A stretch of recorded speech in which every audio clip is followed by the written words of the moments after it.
શું તમે આ રીતે ઘરે કેરીમાંથી મેંગો ફ્રૂટી બનાવી છે ખરી? તો તેના માટે આપણે 1 પગ મતલબ કાચા પાકી કેરી લઈ લઈશું. દાણેદાર આવે છે તે. આની જગ્યાએ તમે એક કાચી અને એક પાકી પણ લઈ શકો છો. હવે આપણે તેને સરસ રીતે સાલ ઉતારી લઈશું ચાકુ વડે.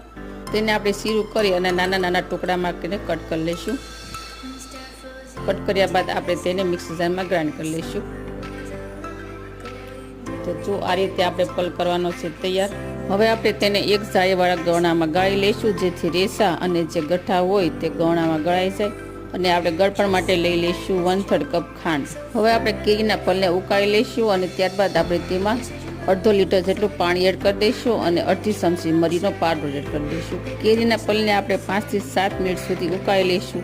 જોઈ શકો છો આપણે આ રીતે ઉકાળવાનો છે અને અહીંયા તૈયાર થઈ ગયો છે આપણો મેંગો ફ્રૂટી. અને ઠંડો થાય ત્યાર પછી આપણે તેને કાચમાં જગમાં ભરી લઈશું.